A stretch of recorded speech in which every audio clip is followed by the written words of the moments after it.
지난 주간에도 코로나19 확진자가 제주에도 확 늘었습니다. 점점 포위망이 좁혀져 오는 것 같은 느낌이 듭니다.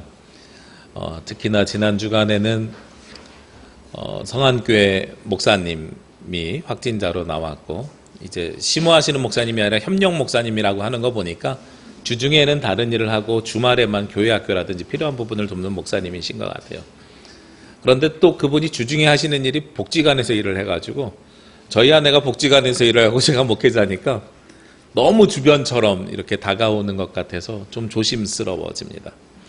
아마도 오늘이 지나면 도에서 논의를 할 것 같아요. 저희가 보통은 선제적으로 온라인 예배로 전환을 하거나 이렇게 했는데, 그렇게 선제적으로 하는 것보다 도의 규칙에 따라서 이렇게 연동되는 것이 더 좋을 것 같아서, 주보의 오른쪽에 보시면 예배 안내 부분이 있는데, 주일 예배 기준으로 1단계가 되면 좌석수의 50%가 앉아서 예배를 드릴 수가 있게 되어 있습니다. 그러면 성가대는 성가대석에서, 성도님들은 회중석에서 하나 건너 하나 앉아서 예배를 드리시면 됩니다. 지금처럼 1.5단계가 되면 30%만 앉아야 됩니다. 우리 교회로 이야기할 경우에는 장의자에 두 자리 건너 하나 앉아야 돼서요, 장의자에 두 분씩 앉으시면 예배가 가능한 인원입니다. 만약에 2단계가 되기 시작하면 예배를 위한 최소의 인원만 모이고 나머지는 영상으로 전환하라고 되어 있어요. 20명 이내로. 그래서 제가 생각할 때는 온라인 예배를 드리실 수 없는 70대 어르신들은 2부 예배 11시에 오셔서 2단계가 되더라도 예배를 드리시고, 나머지 분들은 온라인으로 드리시는 방법을 선택하는 것이 모두가 예배를 드릴 수 있겠다 싶어서 이렇게 정했습니다. 그리고 2.5단계 이상이 되면, 2.5단계나 3단계가 되면 전면 온라인 예배로 드리도록 할 것입니다. 그래서 앞으로 도에서 어떻게 결정할지는 모르겠습니다만, 우리 교회도 2단계 이상으로 전환될 것을 준비해야 될 것 같습니다. 그래서 다음 주가 되면 어떻게 변할지 모르겠는데, 월화 정도에 또 결정이 나면 또 토요일에 문자를 드리도록 하겠습니다. 어제 그제 목회자들 사이에서는 어떤 논의가 이렇게 활발하게 논의가 됐냐면, 주일 예배는 이렇게 전환하고 온라인 예배를 드리면 되는데 성탄절 예배는 어떻게 할 것이냐, 미리 준비가 되어야 되는데 라고 말씀하는 거예요. 저희는 이제 예전부터 준비를 해왔기 때문에 하이브리드로 드린다고 말씀을 드렸는데, 아마도 지금 상황이면 성탄절 예배는 전면 온라인으로 드려야 되지 않을까. 그래서 우리 성도님들이 녹화해서 보내주시면 좋지 않을까 하는 생각이 있습니다. 놀랍게도 두 팀밖에 신청을 아직 안 하셔가지고 네, 성경봉독이랑 찬양을 더 신청을 해주시면 좋을 것 같고요. 어렵지 않습니다. 그냥 핸드폰으로 녹음하시면 되고 녹화하시면 됩니다. 찍어줄 사람 없으면은 책상 위에다가 이렇게 잘 거치해 놓으시고 셀카처럼 찍으셔도 괜찮습니다. 한 가지 부탁드리기는, 찍으실 때에 눌러놓고 속으로 하나, 둘, 셋, 넷, 다섯 이 정도 하시고선 찬양을 하시든 성경을 읽으시면 되고, 끝나자마자도 바로 딱 끄시는 것보다 하나, 둘, 셋, 넷, 다섯 정도 속으로 세시고 움직이시면 편집할 때 훨씬 더 제가 편합니다. 그래서 그렇게 해주시면 좋을 것 같아요. 왜냐하면 이렇게 영상이 모자이크처럼 쭉 있는데 누구는 바로 꺼버리면 그분만 화면이 까맣게 나가면 좀 이상하거든요. 그러니까 그 정도만 좀 정리를 해주셔서 찍어주시면 훨씬 더 준비하기가 수월할 것 같아요. 그래서 목사님들이 우리 교회 예배 순서 가지고 우리 교회도 할 수 있을까요? 이거 저작권법 안 걸리지요? 괜찮습니까? 이러면서 영상 예배로 전환하는 것을 끊임없이 논의하고 있어요. 그러면서 나온 이야기 중에 하나가, 올해 성탄절 예배 못 드리면 우리 아이들은 성탄 선물 기다리고 있는데 어떻게 하죠? 이렇게 물어보는 거예요. 그랬더니 한 목사님이 괜찮아요, 1월 9일 날 줘도 돼요, 이러시는 거예요. 그래서 왜 그렇습니까? 하고 제가 반문했더니, 산타도 24일 날 와서 자가격리 14일을 하면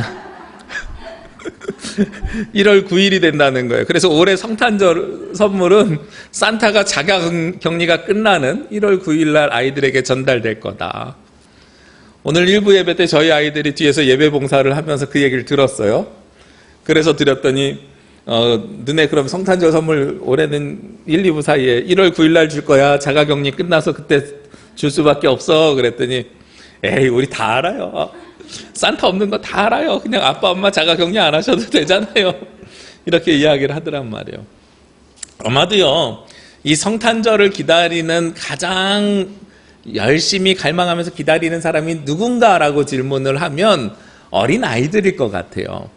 어린아이들은 선물을 기대하고 있기 때문에 성탄절을 손에 꼽아서 기다립니다.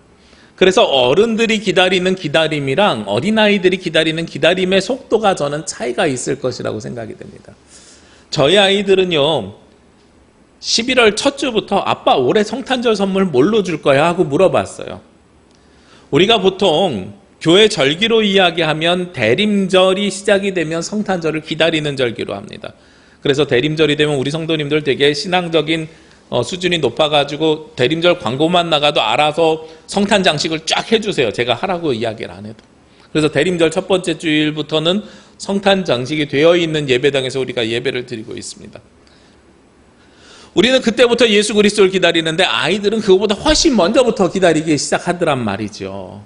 그리고 예수 그리스도를 그렇게 기다리는데 물론 선물 때문일 수도 있지만 여러 모양으로 기다리는데 그 기다림의 속도는 어떠한가 하는 거예요. 우리가 간절히 기다릴수록 그 기다림의 속도는 더디 갑니다. 그런데 바쁘게 살수록요, 그리고 거기에 소망하는 것이 적을수록 그 기다림의 속도는 더 빨라지는 것을 경험하게 됩니다. 제가 어렸을 때요, 초등학교 3학년 때 정도 됐는데 토요일 날 기억나는 것 중에 하나가 저희 어머니 아버지가 저희에게 밥을 주시고 저녁밥을 주시고 나서 좀 이른 저녁밥을 주시고 성가대 칸타타 연습하러 가신다고 교회로 가셨어요. 깜깜해진 다음에. 그래서 둘이서 저녁에 그때 유머 1번지부터 해서 TV를 하니까 재밌게 막 보다가 9시 뉴스 때쯤 되니까 이상하게 9시 뉴스 되면 무서워지는 거예요. 어렸을 때는 깜깜하니까. 거기에 무슨 사건 보도하는 것이 무서운 사건들을 보도하잖아요. 정치 이후에는.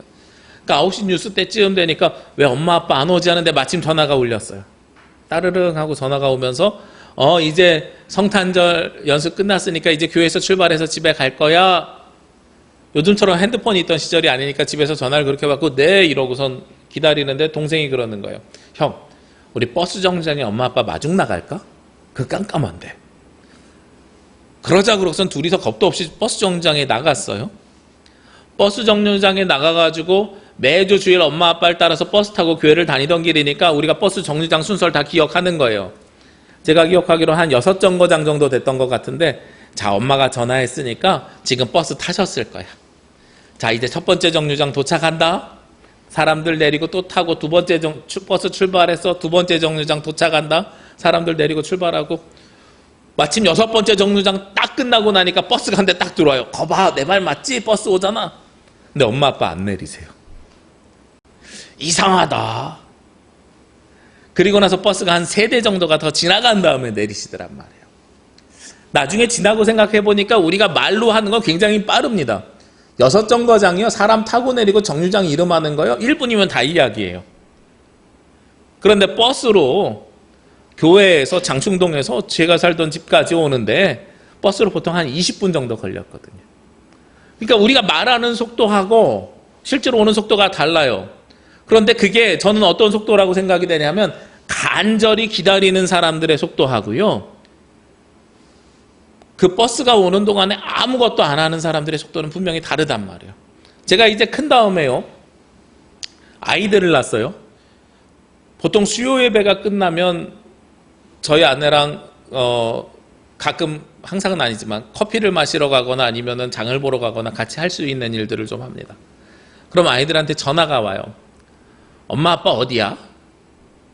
교회 근처야. 얼마나 걸려? 10분 있으면 들어갈 거야. 이 아이들이 질문하는 건 이유가 있어요. 엄마 아빠 어디야? 라고 물어보는 건 보고 싶어요를 아는 이야기가 아니라 얼마나 걸리는지 알아야 내가 그만큼 게임이나 TV를 더 볼 수 있어, 이런 표현이거든요, 사실. 그래서 10분 있다가 들어오면 왜 이렇게 빨리 와서 벌써 10분 지났어? 이렇게 이야기를 한단 말이에요.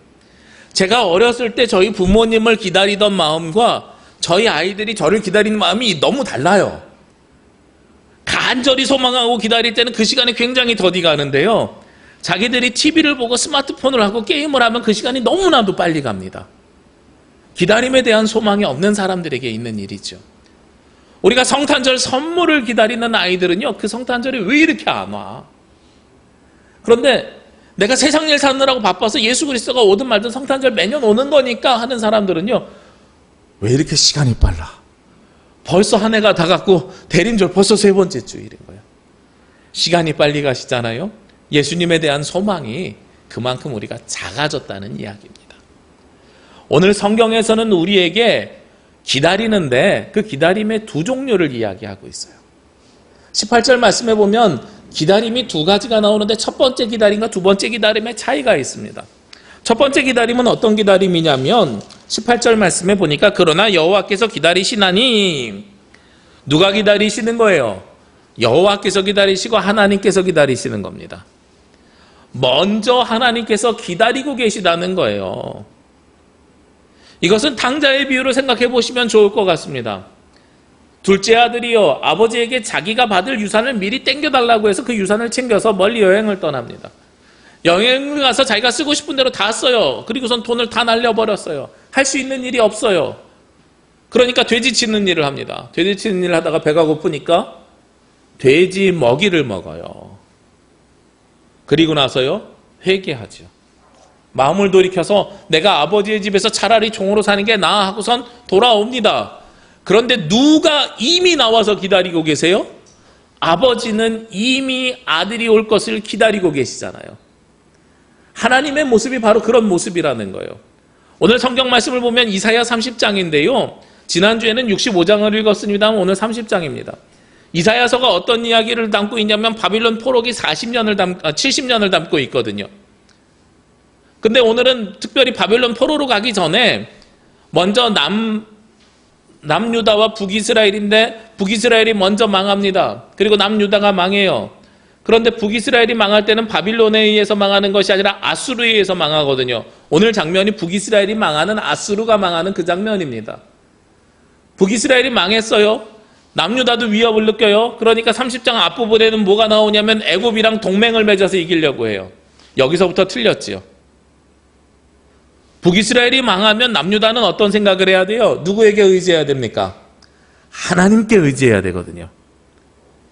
아들이 힘들어해요. 어려워해요. 그런데 힘이 있는 부모는 어떻게 그 아들을 쳐다보고 있어요? 나한테 와서 말하면 내가 도와줄 건데. 그렇죠? 하나님이 그런 표정으로 오늘 바라보고 계시는 겁니다. 그런데 이스라엘은요, 하나님을 찾는 것이 아니라 애굽이랑 동맹을 맺어서 그 아수르, 옛날 시리아와의 싸움을 이겨내려고 노력하고 있더란 말이에요. 하나님이 그렇게 기다리십니다. 그러니까 하나님이 기다리시는 기다림은 어떤 기다림이에요? 우리가 마음을 돌이켜서 회개하고 하나님께 돌아오기를 기다리고 계십니다. 그리고 우리가 돌아오면 하나님께서 어떻게 해주신다 그래요? 18절 그 이후의 말씀에 보니까 이는 너희에게 은혜를 베풀려 하심이요 일어나시리니 이는 너희를 긍휼히 여기려 하심이라. 하나님께서 기다리시는데 우리에게 은혜를 주기 위해서, 우리에게 긍휼히 여겨주기 위해서, 우리를 도와주기 위해서 하나님이 기다리고 계시다는 거예요. 그리고 나서 그 뒤에 보니까 대저 여호와는 정의의 하나님이시라 그를 기다리는 자마다 복이 있도다. 놀랍게도요, 우리가 회개하고 하나님께 돌아가면 하나님께서 은혜를 주시고 긍휼히 여겨주신 다음에 회개한 사람들이 기다리고 있으면 그들도 복되도다 하고 말씀하고 있는 거예요. 이게 무엇과 똑같으냐면요, 음식이랑 비슷합니다. 저희 아이들이 이제 그 치킨, 특정 업체의 치킨을 좋아하는데 그 소스 맛을 좋아해가지고 치킨을 시키고 둘째 아이가 3분 만에 와서 물어봐요. 아빠, 치킨 아직 안 왔어. 이렇게 물어본단 말이에요. 어떻게 치킨이 시키면 3분 만에 옵니까? 그렇죠? 3분은 3층에서 1층 내려왔다 올라가는 시간이 3분이에요. 그런데 그걸 못 기다립니다. 잘 생각해 보시자고요. 누가 먼저 기다리고 있어요? 원래는 치킨집 사장님이 기다리고 있을 거예요. 음식을 만들어 놓고 준비해 놓고 주문만 들어와, 그럼 내가 음식을 배송해 줄 거야. 기다리고 있잖아요. 주문을 했어요. 그 다음에 기다리는 사람이 바뀌어요.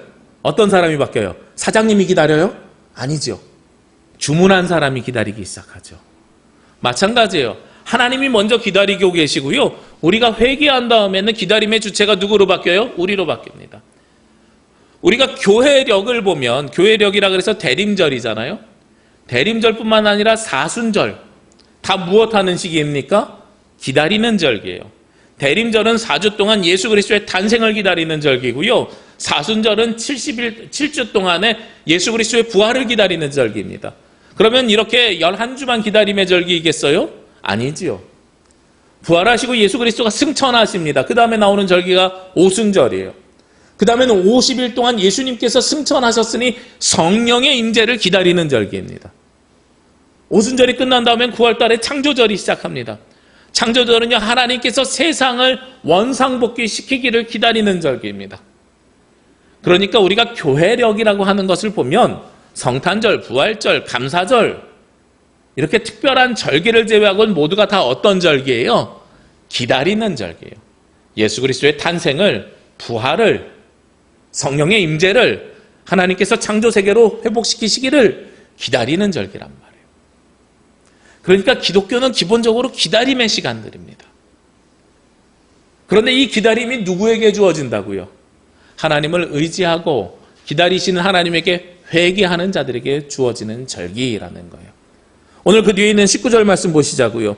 시온에서 거주하며 예루살렘에 거주하는 백성아, 너는 다시 통곡하지 아니할 것이라. 그가 내 부르짖는 소리로 말미암아 내게 은혜를 베푸시되 그가 들으실 때 내게 응답하시리라. 하나님께서 부르짖는 소리를 들으시고 기다리고 계시다가 부르짖는 소리가 들리게 되면 그때 응답하시겠다는 거죠. 그러니까 우리는 이 기다리는 절기를 통해서 무엇을 해야 돼요? 먼저 하나님 앞에 부르짖고 기도하고 간구하고 회개함을 통해서 마음을 돌이켜 주님께로 나아가는 것이 바로 기다리는 우리들이 해야 되는 일입니다. 그리고 나서 우리가 기다리는 거예요. 우리가 해야 될 것은 회개를 하고 하나님의 임재를 기다려야 되는데, 하나님의 임재가 그러면 금방 이렇게 확 오느냐? 내 마음대로 오지 않는 거죠. 우리가 간절하게 하나님 앞에 기도하고 간구할수록요, 간절하면 그 시간이 어떻게 된다 그랬어요? 길어진다 그랬잖아요. 어린아이가 성탄절을 간절하게 기다리면 성탄절이 멀리 있는 것처럼 느껴지듯이 우리가 간절할수록 그 기다림은 빨리, 그 응답은 빨리 해결되지 않습니다.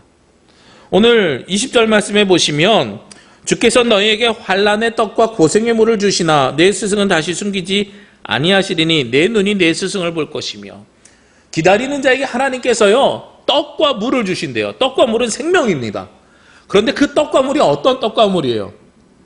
행복의 떡과 즐거움의 물이라 이러면 얼마나 감사하겠어요. 그렇죠? 근데 먼저 주시는 것이 환난의 떡을 주시고 고생의 물을 주신대요. 우리가 회개한다 그래서 급격하게 회복되고 모든 것이 로또에 당첨되듯이 모든 문제가 술술술술 풀리는 것이 아니라 하나님 앞에 기도하고 간구하고 회개했음에도 불구하고 기다린 우리에게는요 환난의 떡, 고생의 물을 주신다는 겁니다. 우리가 하나님의 뜻대로 살아가는 것이 환난의 길이고 고생의 길이라는 거예요. 그런데 그 이전과 지금은 다른 게 있어요. 그 이전에는요 내가 내 스스로 애국과 동맹을 찾을 때에는 그 길이 보이지 않았습니다. 그런데 지금은 그 길을 주시는 거예요. 내 스승을 다시 숨기지 않는다 그랬잖아요. 지금 이 길이 고생의 길이고 환난의 길이지만 그러나 어디로 가야 할지는 가르쳐 주신다는 거예요. 그 뒤에 21절에 더 자세히 설명합니다. 너희가 오른쪽으로 치우치든지 왼쪽으로 치우치든지 내 뒤에서 말소리가 내 귀에 들려 이르기를 이것이 바른 길이니 너희는 이리로 가라 할 것이며. 우리가 흔히 기도할 때 좌로나 우로나 치우치지 않는다 그러잖아요. 오른쪽으로 가든 왼쪽으로 가든 내 뒤에서 음성이 있대요. 네가 이쪽으로 가야 네 길을 갈 수 있어. 성령께서 역사하시는 거예요.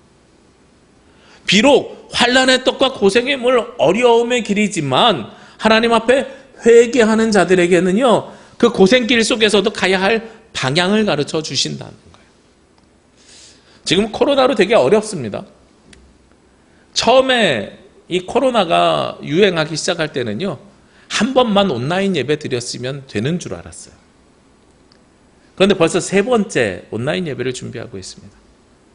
주변에 있는 목사님들이 영상을 어떻게 갖춰야 최저의 비용으로 갖출 수 있는지, 우리도 남부교회처럼 실시간 하려면 어떻게 해야 되는지 이제 물어보기 시작합니다.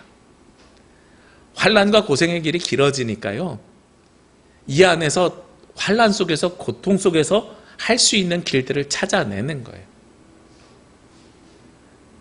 그러나 이것도 은혜입니다. 어려움 속에서도요, 우리가 길을 보여주시는 것은 하나님의 자녀들에게만 주시는 특권이기 때문에 그렇습니다. 그리고 그 환난의 길과 환난의 떡과 고생의 물을 먹으면서 그 어려운 길을 계속해서 걷잖아요. 그러면 그 뒤에는 더 커다란 은혜가 생깁니다. 오늘 그 뒤에 22절 말씀에 보면 그렇게 미세한 하나님의 음성을 들으면서 환난의 떡과 고생의 물을 먹으면서 어렵고 힘들지만 주님의 말씀을 기다리면서 나아가는 자들에게 하나님이 요청하세요. 또 너희가 너희 조각한 우상에 입힌 은과 부어 만든 우상에 올린 금을 더럽게 하여 불결한 물건을 던진같이 던지며 이르기를 나가라 하리라. 우상을 떨쳐내라는 거예요. 우리에게 하나님이 요청하시는 겁니다. 입술로만 회개하고 기도하면서 부르짖기만 하지 말고 어려운 길을 걸어가고 있으면 너희들의 삶을 변화시켜 나가라는 거예요. 더 이상 우상에 매어서 살지 말고 우상으로부터 나가라고 외치는 겁니다. 저는 어렸을 때부터 모태신앙으로 신앙생활을 하면서 크게 막 변화를 하거나 큰 회심이거나 막 성령의 커다란 임재 이런 것들이 사실은 별로 없었어요. 그런데 몇 가지 작은 기억들이 있습니다. 제가 하나님의 종이 되기를 결단하고 결정하고 목회의 길을 가기로 결정한 건 수련회 때 기도 가운데 받은 응답 때문이기도 합니다. 그런데 막상 그 길을 들어섰을 때 그게 가로막는 길인지 몰랐어요. 신학교 1학년 때요. 1학년 때 잠자는 게 두려웠어요. 왜 잠자는 게 두려웠냐면 소위 가위 눌린다고 하죠. 잠자면 가위에 심하게 눌리는 거예요. 이상했습니다. 그러한 존재를 믿지도 않았고 가위 눌린다는 것을 이야기를 들으면 저거 그냥 미신 믿는 사람들이나 있는 일이지 이런 생각을 했었단 말이에요. 그런데 학교 갔다 와서 집에서 자려고 그러면 무서워지는 거예요. 몇 번 가위 눌리니까 너무 힘들었었거든요. 이상하다. 신학교에 입학했으면 오히려 영성이 더 세져가지고 가위 눌리는 것이 있어도 없어져야 될 판인데 오히려 들어오니까 생기는 거예요. 왜 그래? 신학생인데? 아버지한테 얘기하고 어머니한테 얘기하니까 아버지 어머니가 똑같은 말씀을 했어요. 신학생이 오히려 영성이 강화돼가지고 있던 것도 나가야 되는데 왜 없던 게 들어오냐? 이런 말씀 하시더란 말이에요. 그런데요, 그 시간을 통해서 자다가 꿈속에서도 예수 그리스도의 이름으로 외치고, 그리고 말이 나와야 되는데 안 나오잖아요. 예수 그리스도의 이름으로 나가라! 물러가라! 외치고 싶은데 안 나오잖아요. 그러니까 기도 제목이 바뀌는 거예요. 자면서도 예수님을 생각하게 하고, 자면서도 주기도문을 암송하고, 자면서도 예수 그리스도의 이름으로 외치게 해달라고. 근데 놀랍게도요, 어느 순간 꿈속에서 외치면서 깼는데 그 다음부터 지금 약 6, 7년 동안 한 번도 가위 눌린 적이 없어요. 그때 알았어요. 내가 입술로만 고백하면서 하나님의 종이 되겠다고 한 것과 내 삶을 변화시켜서 살겠습니다라고 내 삶을 돌이키기 시작한 것은 다른 거더란 말이에요. 기다리는 하나님께서 우리가 부르짖는 소리를 들으시면서 우리에게 응답하시고 은혜를 주시는데 그 은혜는 환난의 떡과 고난의 물입니다. 고생의 물이에요. 길은 보여주시지만, 지금까지는 깜깜해서 길도 없던 사람들에게 길은 보여주시지만 그 길이 고난의 길이었어요. 그런데 거기에서 한 번 더 우리가 삶을 변화시켜 나가기 시작하면, 아주 구체적이잖아요. 우상들을 내버리고 던지고 나가라 외치라고 말씀하시잖아요. 우리의 삶을 구체적으로 변화시켜 나가기 시작하면 그 뒤에 하나님께서 주신 은혜가 달라집니다. 어떻게 은혜가 달라집니까? 23절, 24절, 25절에 나와 있어요. 23절 말씀해 보니까 내가 땅에 뿌린 종자에 주께서 비를 주사 땅이 먹을 것을 내며 곡식이 풍성하고 기름지게 하실 것이며 그날에 내 가축이 광활한 목장에서 먹을 것이며 바가는 소와 어린 나귀도 키와 쇠스랑으로 까부르고 맛있게 한 먹이를 먹을 것이며 크게 살육하는 날 망대가 무너질 때 고산마다 출렁마다 그 위에 개울과 시냇물이 흐를 것이며. 아니 맨 마지막에 25절에 보면 고산에 산이 높은 곳에도 시냇물이 흐른대요. 더 이상 고난의 물, 고생의 물이 아니라 어디서든지 물을 주신다는 거예요. 먹을 것을 얼마나 풍성하게 주시냐면 24절에 보니까 바가는 소와 어린 나귀도 맛있게 먹을 것이라고 이야기하고 있어요. 사람만 먹을 것이 아니라 동물들도 먹을 것이라는 거예요. 풍성한 은혜를 주실 것이라는 겁니다. 어떤 사람들에게요?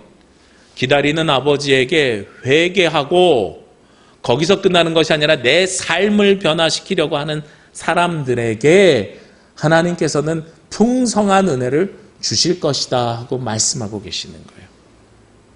그럼 우리는 무엇을 기다려야 돼요?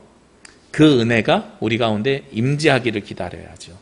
기다리는 자는 어떻게 기다려야 됩니까? 우리의 삶을 변화시키면서 기다려야죠. 그냥 기다리면 환난의 떡과 고생의 물입니다. 그러나 우리의 삶을 변화시키면서 기다리는 자들에게는 풍성한 은혜를 주시는 기다림입니다. 그 두 가지의 기다림이 달라지는 거예요. 기다림의 속도가 다르다 그랬잖아요. 갈망하고 소망하는 자와 세상 일에 바쁘게 살아가는 사람들과의 기다림의 속도가 다릅니다. 기다림이 빨리 지나가는 것이 좋은 것 같으세요? 아니더라고요. 왜 이렇게 더디와 예수 그리스도가 왜 이렇게 더디와 하는 사람들이 훨씬 더 은혜로운 거예요. 왜 그래요? 내 삶을 변화시키니까요. 우리가 성탄절 예배 지금 계획하고 준비하고 있습니다. 대림절 시작부터 순서를 공지했습니다. 이따가 광고 시간에도 다시 한번 말씀드리겠지만 오늘 오후 3시까지 신청받고요. 신청 3시까지 안 하시면 그다음부터는 제가 전화드리면서 지정할 겁니다. 여러분들이 성경을 읽기를 준비하시면서 찬양을 준비하시면서 영상으로 찍으시면서 기다림을 우리 몸으로 하시길 원합니다. 입술로 예수 그리스도를 기다린다고 이야기하는 게 아니라 성경 읽기를 연습하시고요. 찬양을 연습하시면서 그리고 그것을 영상으로 촬영하면서 예수 그리스도가 오심을 몸으로 기다리셔야 되는 거예요. 그래야 우리 가운데 풍성한 은혜가 하나님께서 부어주십니다. 근데 저는 이 물질의 풍성함보다 더 커다란 은혜가 오늘 성경에 있는 것을 경험했습니다. 물질의 풍성함만 주시는 것이 아니라요. 마지막에 26절 말씀에 보면 하나님께서 무엇을 주시냐면 여호와께서 자기 백성의 상처를 싸매시며 그들의 맞은 자리를 고치시는 날이 온다는 거예요. 아직 오진 않았지만 우리의 상처를 싸매시고 맞은 자리를 고치시는 그날, 모든 것을 회복시켜 주시는 그날을 하나님께서 주신다는 겁니다. 지난 시간 동안 고생한 것까지도 싹 싸매 주셔서 회복시켜 주셔서 온전케 해주시는 날이 온다는 거예요. 그리고 그날에는 어떤 날입니까? 달빛은 햇빛 같겠고 햇빛은 7배가 되어 7날의 빛과 같이 되리라. 모든 것이 다 밝아지고 선명해지고요. 그리고 해가 7배나 밝아진대요. 지금과는 전혀 다른 새로운 세상을 주실 거라는 거예요. 코로나19가 길어지고 있습니다. 우리의 삶을 옥죄어오고 있고 우리를 더욱더 포위망을 좁혀오는 것과 같이 우리 곁에 가까이 오기 시작합니다. 이럴 때일수록 우리가 하나님을 향한 우리의 삶을 변화시켜야 됩니다. 그러면 이 어려움을 풍성함으로 바꿔주시는 데서 끝나는 것이 아니라 이로 인해서 상처받았던 모든 것들까지도 회복시켜 주시는 은혜가 있겠다 하고 말씀하고 계십니다. 예수 그리스도를 기다리는 절기입니다. 우리가 이 기다림을 더 이상 수동적으로 기다리지 마시고요. 좀 더 능동적으로 기다리시길 원합니다.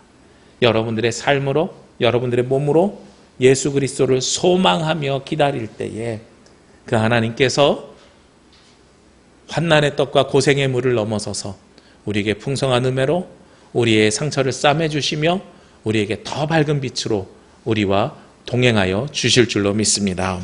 함께 기도하겠습니다. 사랑과 은혜가 충만하신 아버지 하나님, 이 시간 주님을 기다리는 절기에 예수 그리스도를 소망하며 기도합니다. 우리가 입술로 우리의 삶을 회개하고 고백하는 자들에게 환난의 떡과 고생의 물을 허락하여 주신 하나님, 우리가 삶으로 우상들을 내어버리고 우리의 삶을 변화시켜 나갈 때에 우리에게 풍성한 은혜를 허락하여 주옵시며 우리의 인생을 변화시켜 주셔서 우리의 아픔과 상처와 우리의 허물을 싸매 주시고 회복시켜 주시는 은혜가 있게 하여 주시옵소서. 이 모든 말씀 예수님의 이름으로 기도합니다. 아멘.